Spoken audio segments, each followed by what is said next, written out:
PDP अध्यक्ष महबूबा मुफ्ती ने बुधवार को जम्मू कश्मीर विधानसभा चुनाव के लिए नेशनल कॉन्फ्रेंस और कांग्रेस के बीच हुए गठबंधन की आलोचना की।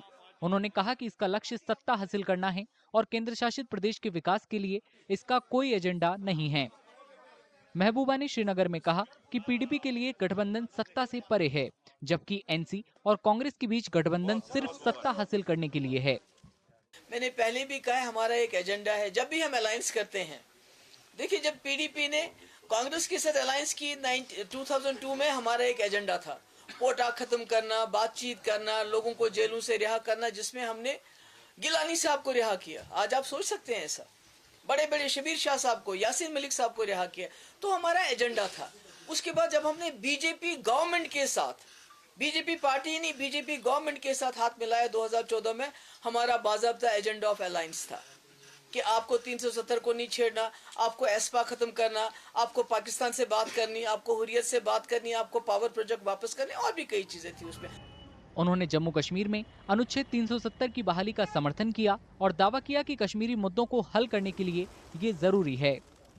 हम तो अपने एजेंडे पे चलते हैं और आज भी हमारा एजेंडा है कि मसले कश्मीर मसला है, उसको आप इग्नोर नहीं कर सकते। तो उसको हल करने के लिए जो 370 है, उसको भी रेस्टोर करना बहुत जरूरी हो जाएगा।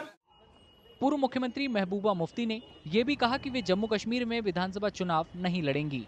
उन्होंने कहा कि अगर वे मुख्यमंत्री बन भी गईं, तो भी वे केंद्र शासित प्रदेश में अपनी पार्टी का एजेंडा पूरा नहीं कर पाएंगी।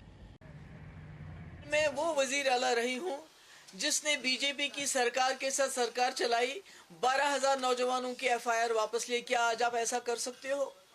मैंने as a chief minister Modi के साथ सरकार बनाते हुए सेपरेटिस्ट को खत लिखा, दावत दी, बातचीत की। क्या आप ऐसा कर सकते हो आज? मैंने सीज फायर करवाया, क्या आज आप कर सकते हो?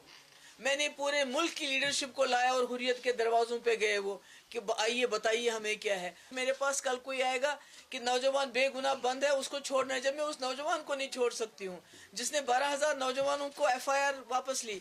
अगर आज वो चीफ मिनिस्टर बन के एक एफआईआर वापस नहीं ले सकती, तो फिर क्या करना है इसी चीफ मिनिस्टर को? पीडीपी ने जदीबल विधानसभा सीट से शेख जेद गोहर को मैदान में उतारने का ऐलान किया है। गोहर एक बिजनेसमैन हैं और कश्मीरी यूथ एंटरप्रेन्योर्स फेडरेशन के महासचिव रह चुके हैं।